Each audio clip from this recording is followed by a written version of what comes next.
if someone leaves that corridor, I cannot reach it. If my students get to watch me try to jump for it.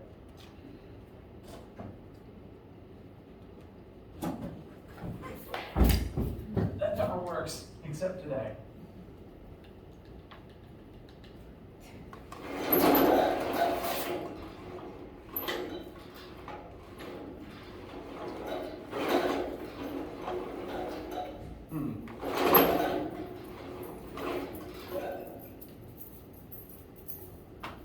How y'all doing? Happy Wednesday.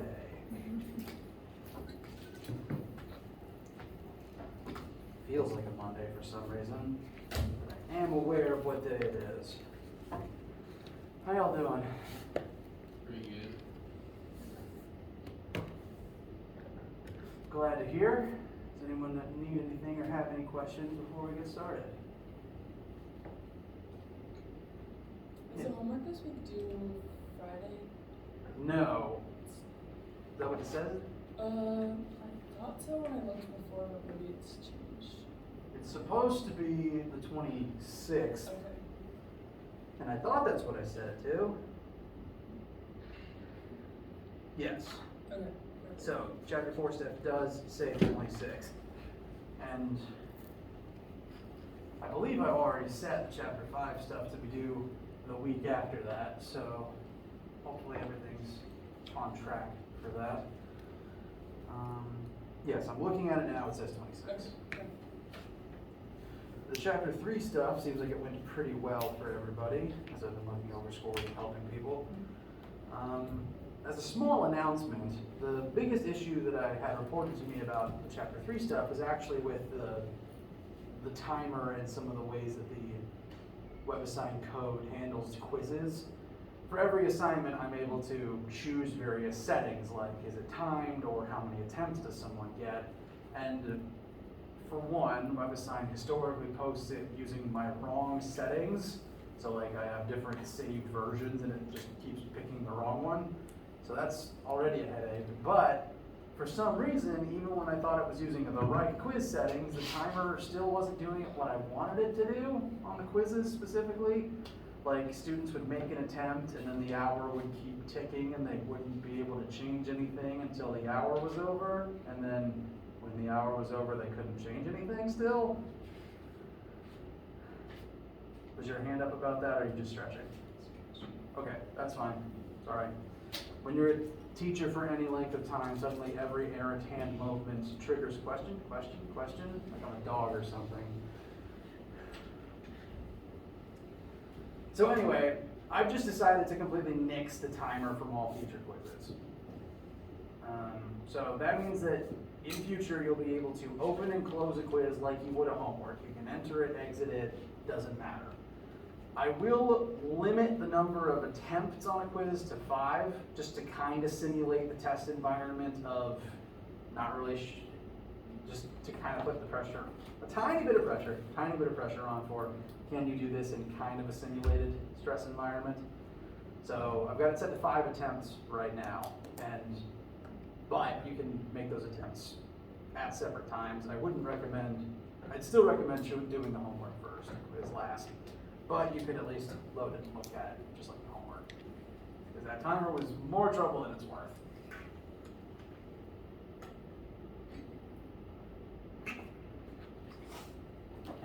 As for today, we're going to continue looking at friction and tension. And between some examples today and on Friday, that will close out our examination of chapter 4.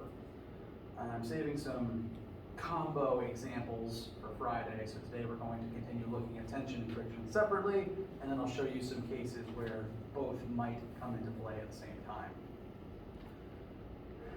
How do you guys feel, and do you need anything before we get started today? Have anything on your minds? When is our first test? So, first test, I'm going to scroll through the calendar a little bit here. My current plan is we're going to finish chapter 4 this week. We're going to do chapter 5 next week. Week after that, chapter 5 homework will be due, and we'll spend some time studying, which will put the test second week of October. Now, historically, the way that I've been doing tests recently is that I have them during lab time. During a test week, there just wouldn't be a lab, you'd show up and you'd take the test instead. That way you aren't pressed for time to rush in here and try to do it in 50 minutes and then go to another class. You just show up and you have up to 3 hours if you needed to take 3 hours. That helps students with accommodations and it just helps take the pressure off. The only complication is another teacher's doing my lab sections this year, at least half of them. So I've just been trying to work out details related to that. But that's the current plan and I've been finalizing details. And my plan then for, let's see, the first week, the first full week of May, for chapter 5 homework would be due, we'd spend days reviewing, going over test review stuff that I'm going to post. Week after that would be test week, and if things go to my plan and the test takes place during lab time, then class would become optional study sessions for that week, and lab time would be test time. That's the week of fall break. It is? Yeah.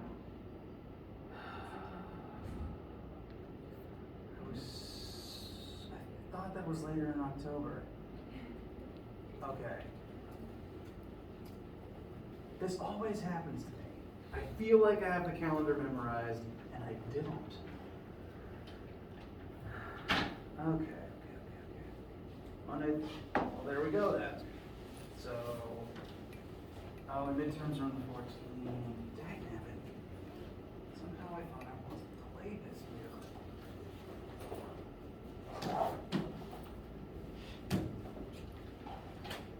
That might force us to take the test the week prior. Let me check real quick.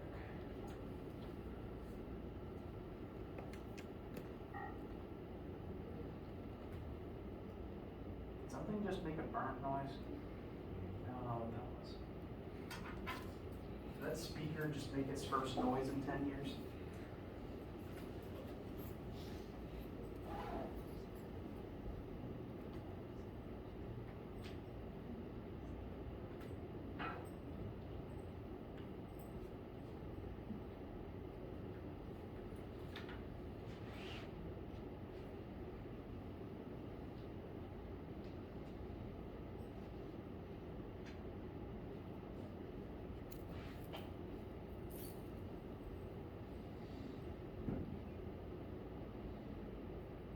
Okay, I can make this work.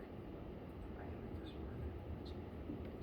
Just means that make test 1 on chapters 4, test 2 on chapters 5 through 8, which makes more sense anyway. Alright, that'll work. Thank you for asking. So, I will be needing to finalize a few more details over the next coming weeks, but now the current plan is finish chapter 4 this week, next week's review. The week after that, first week of October, is test on chapters 1 through 4. And I'm moving to, I will just move chapter 5 to the second test. This way, fall break doesn't interfere, and test 1 will actually be a part of your midterm score. Every year I somehow misremember the calendar. Thank you for pointing that out to me. Okay, that will work. I still have work to do, but that's the current operating plan. Questions or opinions about that?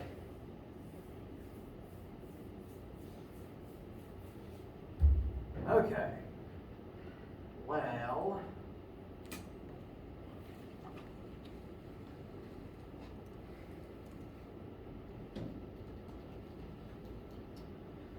does anyone need anything before we continue with chapter 4 for today? All right. So, actually, I'm going to tab back slightly. Last time we talked about primarily friction, what causes friction, formula for friction, and the fact that 2 different types of friction exist: static friction and kinetic friction. Static friction is the type that tries to keep objects locked stationary in place and prevent movement from ever beginning. Kinetic friction is the type that happens when two things are already sliding across one another. Which of the two is the bigger one, static or kinetic? Very good. So, we left off after discussing that difference between the two. Last time, the friction example that we took a look at involved us having a 250 kilogram box sitting on a floor.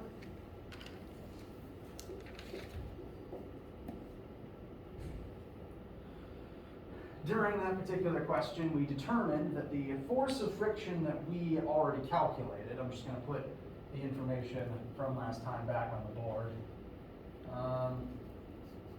We calculated the force of friction on it to be 1,000 newtons, pointed in the opposite direction as the force we're applying. Box's weight was 2,450 newtons down. Normal force was 2,450 newtons up. And we calculated coefficient of friction, the coefficient that specifically causes this amount of friction to exert on the box. Now, which of the two types of friction is responsible for, let me rephrase. For this number we found, for the example we've previously worked, what type of friction is this, the one that we've already found? Very good. So, in the previous version of the question, box wasn't moving yet, we were pushing it until the moment where it budges. That means that static friction was what was keeping the box locked in place, and it can exert a maximum of 1,000 newtons. We're going to kind of look at part 2 of that question now to examine the kinetic side of things. We pushed the box with 1,000 newtons, and at that point it began budging. After it successfully budges and begins sliding, we continue applying 1,000 newtons, and then the box accelerates at a rate of 1 meter per second. We've already determined all the static information, mu static and force of friction static. Now we're going to calculate the kinetic versions.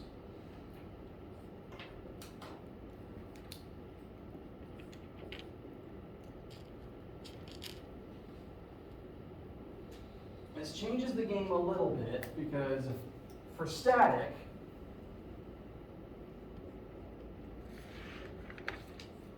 we were operating under the assumption that the sum of all the forces would add up to 0. The box wasn't moving yet. It was not accelerating. Therefore, there would be a net acceleration of 0 and a net force of 0. So in that situation, that kind of led us to the conclusion that the force of friction would equal the force that we were applying.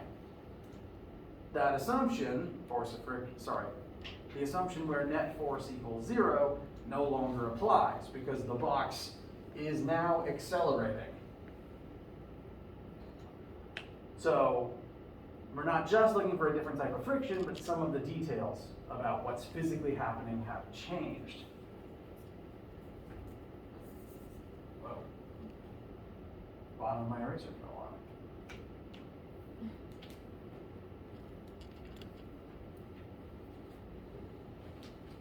So, the sum of all the x forces is no longer 0. It's going to be something else.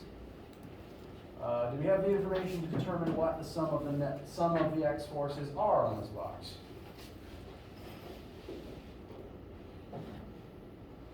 Yes, we do, because Newton's second law tells us net force equals mass times net acceleration. We do know the box's mass, and we do know its net acceleration. So we can still find a number for the net force, it just isn't 0 anymore. So our net force in the x direction is going to be equal to the box's mass times its new non-zero acceleration. So net force is going to be, net force in the x-axis specifically, is going to be 250 newtons this time.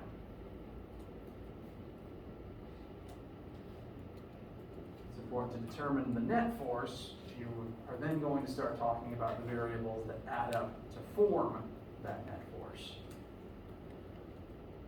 Now in this example, we are still pushing the box with a force of 1,000 newtons, and friction is still going to oppose us. What's changing is just what type of friction is opposing us. So, our applied force and friction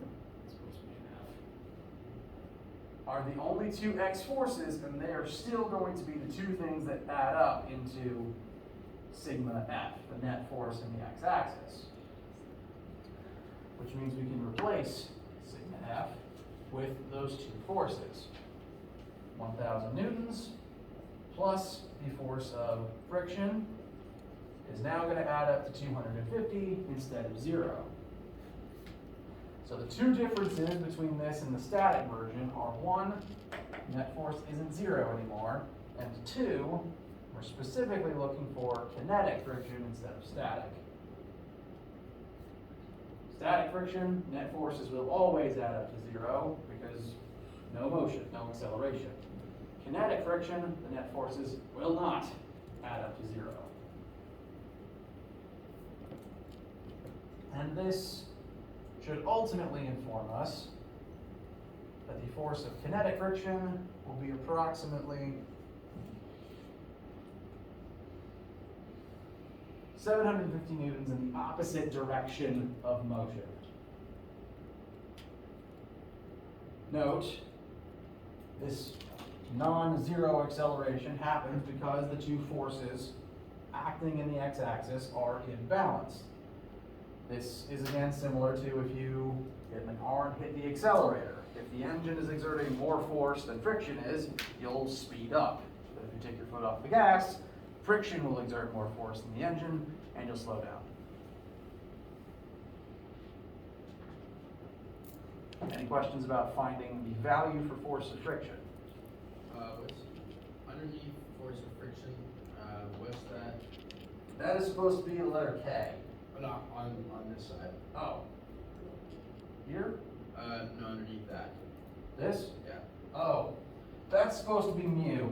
Mu K. My apologies. Is that better? Yeah. Okay. So did we find that in that question, or? We were about to. Okay.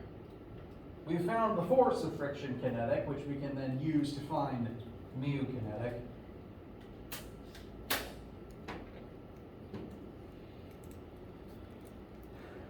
To find mu, we only have one formula with mu in it. Remind me what that is, out of your notes or off of your head. It's the absolute value of FF equals the absolute value of force of newtons times mu. Very good. The N stands for normal force. Okay. All force is measured in newtons, so sadly that might get a little confusing. Yes, very good.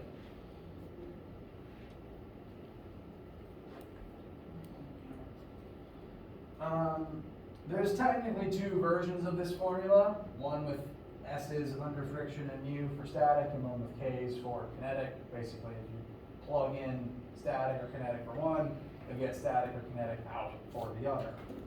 So for right now, we want to make sure, since we're solving for mu K, we want to make sure to plug in the kinetic friction specifically. So absolute value of 750. Oh, normal force is not 1,000. Normal force we found last time is 2450 times UK. And UK should be maybe 0.3.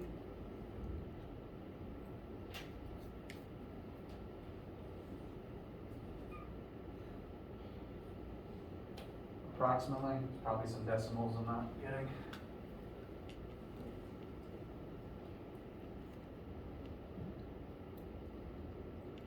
Okay, 0.306.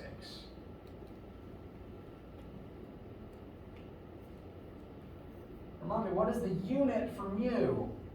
It's unitless. Correct. That was a trick.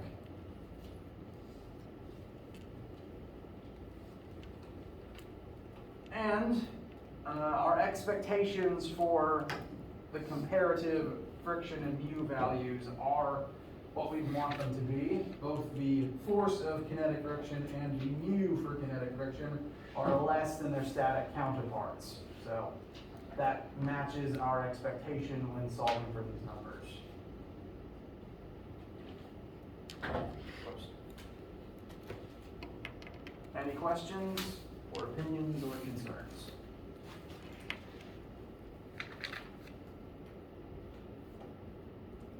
All right.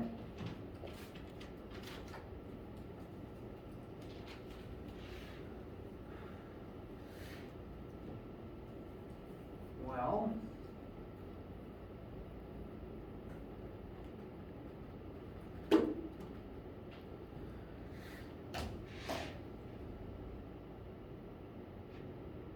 with that said, I have another friction example prepared, but I'm actually going to switch gears slightly and start a tension example instead, since we've got about half the class left, and I expect the tension example to take at least that long. I don't want to start it and end it halfway through.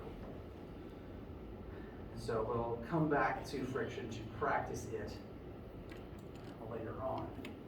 For right now, I want to show you a tension example, because in both labs and in your homework questions, strings and forces exerted through strings are going to start popping up a little more, are going to begin popping up. So this is a mass that is hanging from ropes, namely the known mass of 100 kilograms is suspended by one string. That string is tied in a knot connected to two other strings. It's not the most efficient way of hanging things, but I think some old shop signs were hung up like this in the day.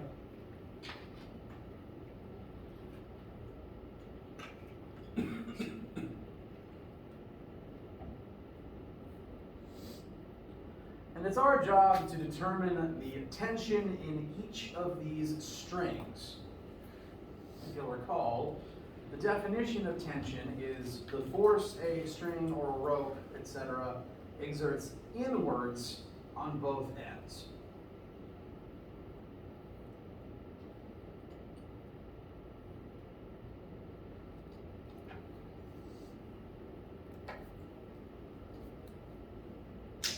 And I'm going to stop talking for a minute while everyone gets their drawing copy, and then I will show you what I'd recommend doing to the drawing to help solve this question.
Okay. So there are three ropes functionally involved in this scenario. First rope is the one hanging vertically downward, connected to our mass. And then we have the two other ropes that are connected to it by this point. We need to find the tension in each of them.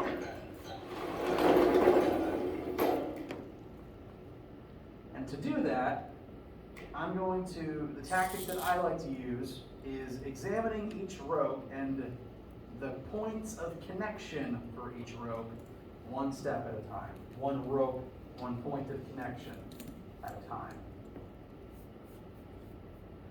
We're going to start right there. What forces are acting on only this spot. Gravity from what?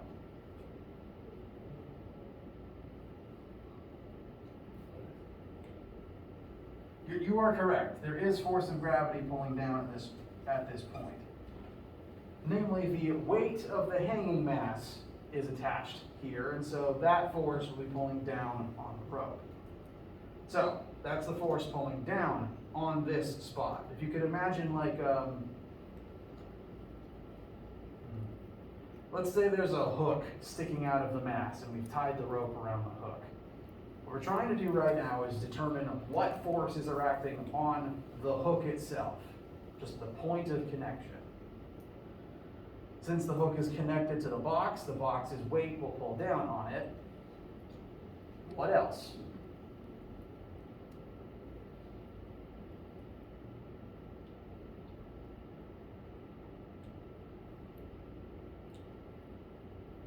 Okay, so people motioning upwards, that's true. The rope is going to pull upwards at this particular spot. The rope is the reason the box isn't falling. So at this point, the rope is exerting some amount of force upwards. I'm going to call that force tension 1. Actually, I should make that arrow longer.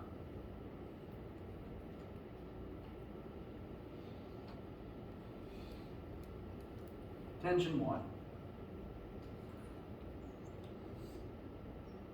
Those are the two forces presently acting on this knot, on this point of contact between the rope and the box. This isn't really from the perspective of either object, this is from the perspective of the point where they're joined. At that spot, the rope pulls upwards and the box pulls down, well, the weight of the box pulls downwards. Those are the two forces that are acting right there. And let's call this particular point P1. Point number 1. To begin attempting to calculate all of the various tensions here, we're going to analyze them in terms of how they connect and how they equalize at the various points of connection. So, from the perspective of this point of connection, net force at point 1, so net force just at this spot. There's two forces presently acting here. Force of gravity down and tension 1 up. Those are the two forces on this spot. Those two forces are acting together on that spot to create a specific net force. And not a trick question, if you build something to keep an object hanging in place, what is the net force acting on that entire system? 0. The whole point of a system like this is to keep things from moving. You want that box to just hang there. So every part of the system, since it's not moving, not accelerating, the net force on each piece should be 0.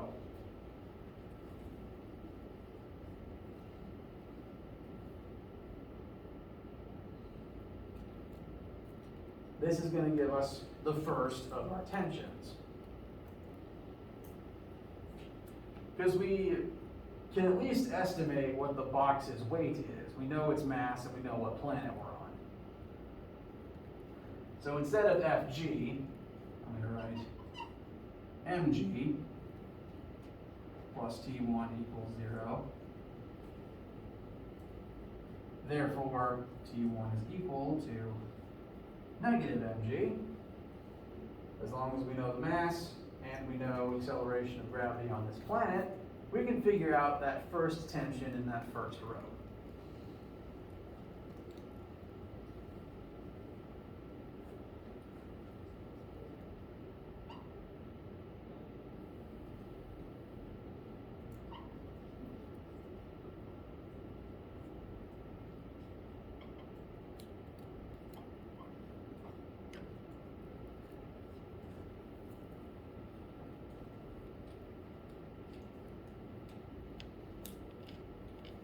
questions or issues with tension 1 being equal to 980 newtons? Yes? Can you explain, the top two lines? Here? Yes, please. Yes, absolutely. So, the very first thing we're doing is just examining the forces present at this point of connection, where the first rope attaches to the hanging box. We're calling this spot point 1. So this is the sum of all the forces present acting on point 1. At this particular point, there's only two forces present. There's the weight from the box pulling this point down, and there's the tension from the rope holding it up. So those are the two forces that will add together to become that net force. And since the system's not moving, since there's no net acceleration, you'll recall net force equals mass times acceleration. If the system is not accelerating, if A equals 0, net force must be 0. All the forces present must balance out to keep everything equilibrium and stabilized. So whatever these two things are, they must add up to 0. The next line down is plugging in m times g instead of fg, because fg is equal to mg. That's just a formula for calculating weight. Plus tension 1 equals 0, and then we go through the process of solving for T1. Feel better? All right. Well, so that's our first tension. And that will pretty much always be the tension of one rope holding one object in the air. It's just the weight of the object it's holding. Questions so far?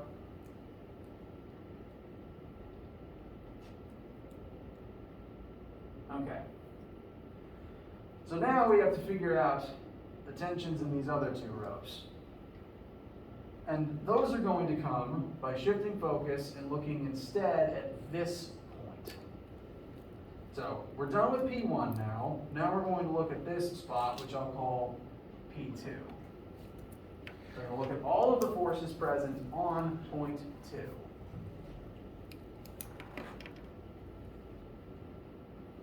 So, there's now two different ropes holding us aloft here.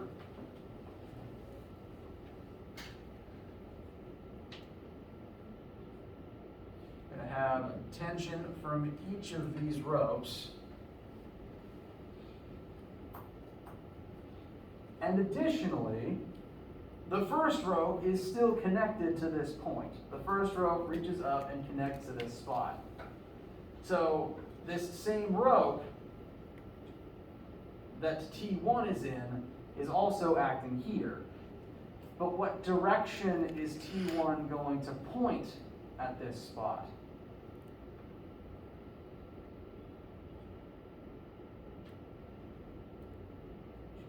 Down here, where the first rope is connected to the box, T1 points up. But all tensions point inwards from either end of the rope that is exerting them. So from point 2's perspective, since this is the other side of the rope, T1 is going to point down. If you just had one rope connected to the ceiling, what this would look like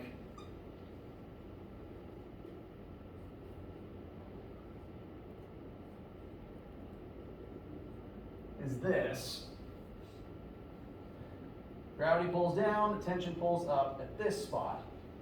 Then, if this was just one rope connected to the ceiling, instead of splitting like the example currently on the projector, then at this point, the rope's tension would pull down on the ceiling, and the ceiling would pull up on the rope. This is why, if the ceiling can't hold the force, the rope hook might eventually pull the hook out of the ceiling. That's specifically why things fall down from the ceiling, is because the rope is pulling down on the ceiling.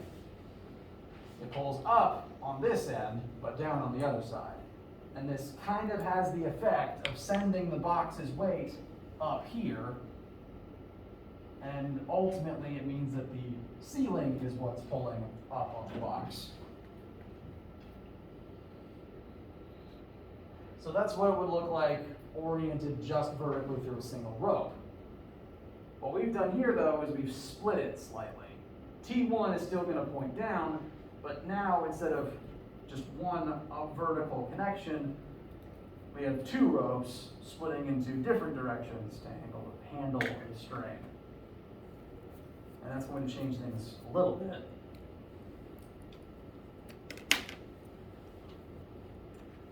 But to complete the picture, if we cared about these other spots here, T3's other end would pull like that on where it connects to the ceiling, and T2 would pull like this where it connects to the ceiling.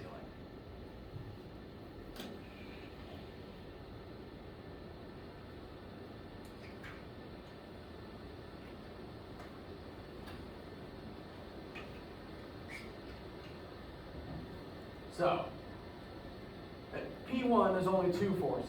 That made it pretty nice and straightforward. At P2, there are three forces applied at this particular spot, two of which are pointing in atypical directions. Thankfully though, we know what one of those forces is. We already found T1. It's acting here too, it's just pointing down instead of up this time.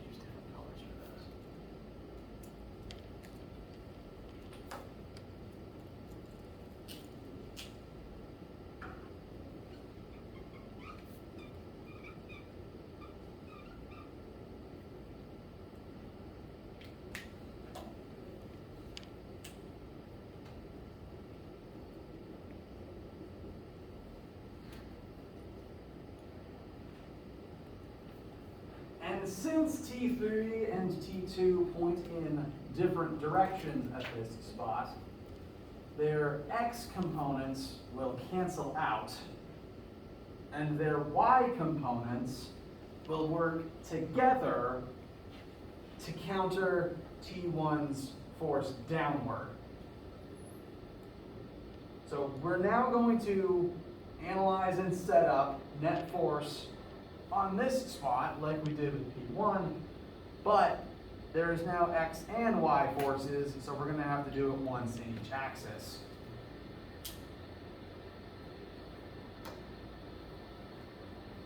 So at this spot, labeled P2, the Y forces, so I'm going to do net force at P2 in the Y axis.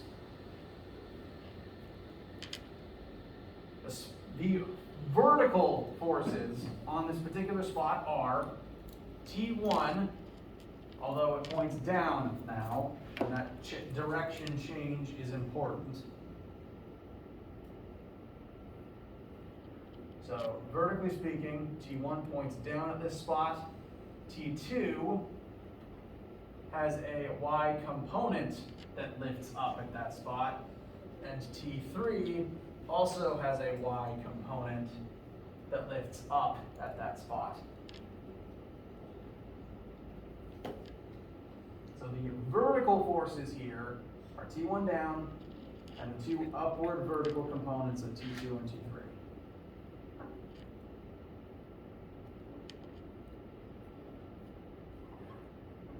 Do the same thing in the x-axis. So net force P2x.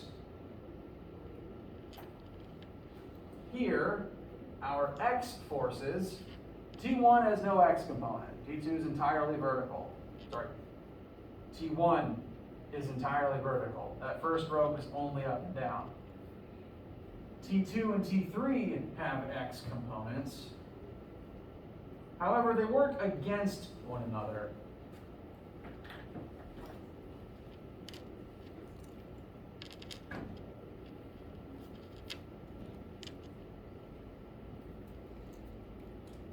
Notice that they point in opposite directions within the x-axis.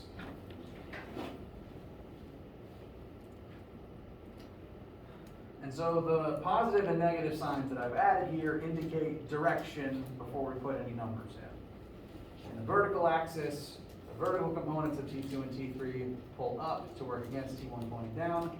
In the x-axis, the x components of T2 and T3 work against one another. And in all axes, the net forces must still add up to 0. Because the whole point of this contraption is things are not accelerating.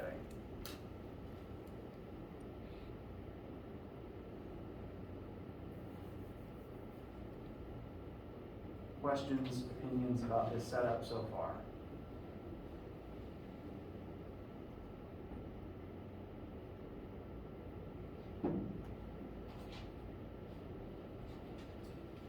Okay. So we've got two equations in relationship to point 2. We've got the y equation and the x equation. And across these two equations, we technically have 4 unknowns, because we don't know the x or y pieces of T2 or T3 yet. So we need to analyze the vector components of T2 and T3 and try to simplify them and get some common terms in the formulas so that we can ultimately combine them. This is going to become 2 equations, 2 unknowns. So it's trig time. T3 is going to be at an angle of 30 degrees. T2 is at an angle of 45 degrees.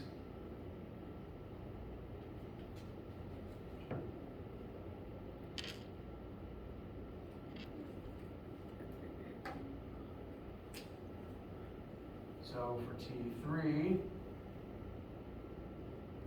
sine of 30 is going to be T3y over T3.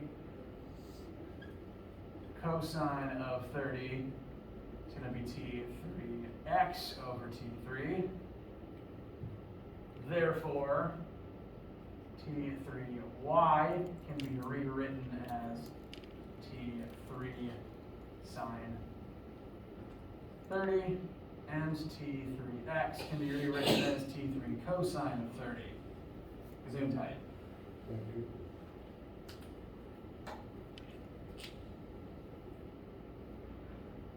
As for T2,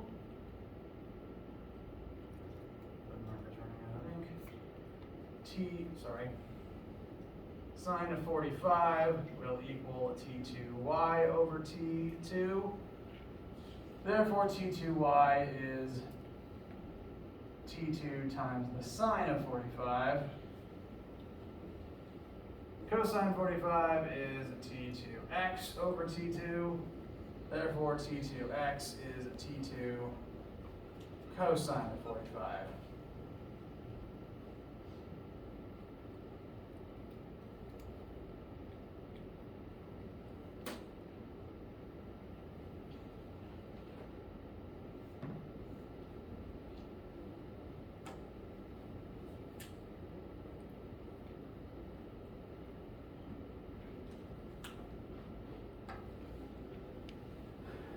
Once we've broken those down to their components, we can plug in these components in place of just the labels of T2x, T2y in our net force formulas.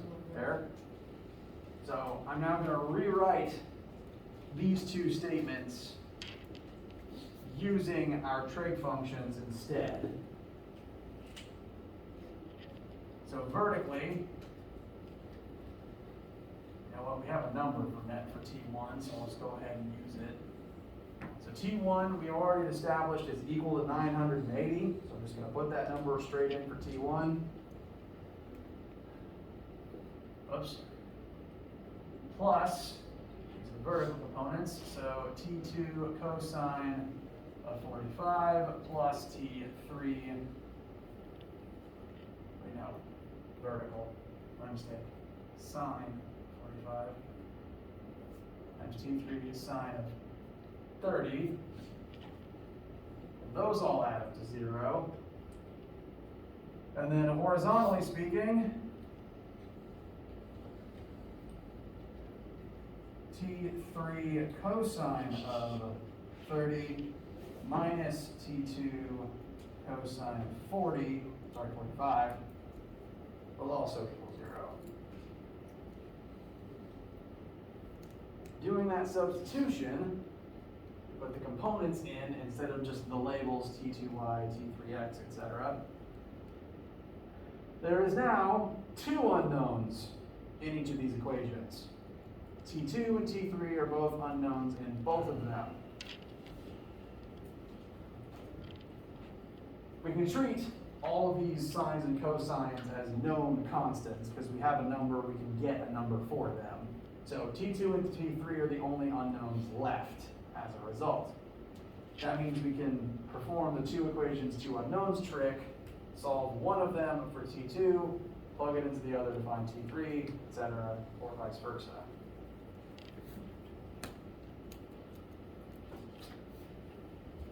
I'm going to go ahead and find numbers.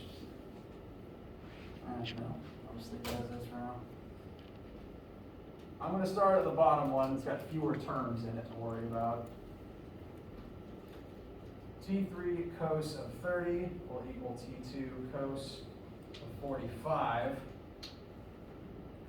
Therefore, T3 will equal T2 times cosine of 45 over cosine of 30,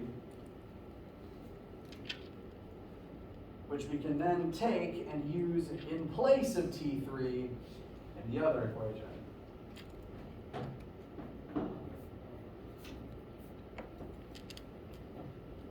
So negative 980 plus T2 sine of 45 plus, instead of T3, write T2 cosine of 45, cos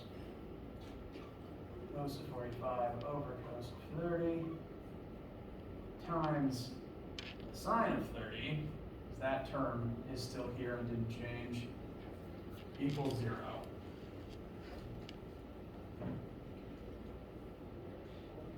T2 is the only unknown left, so in the effort to save time, I'm going to try to combine a few steps.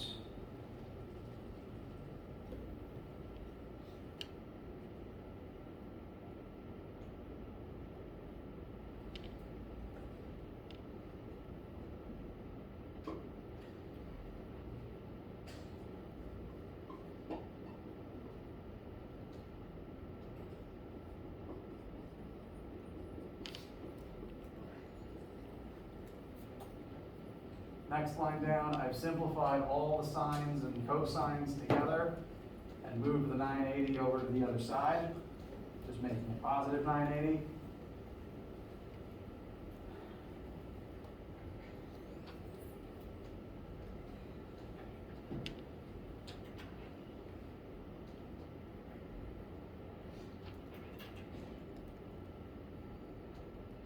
That should give us a T2 of 878.6 newtons, which we could then take, bring down here, and find for T3.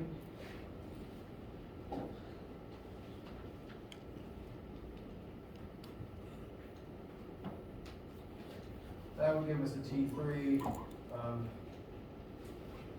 717.41 newtons.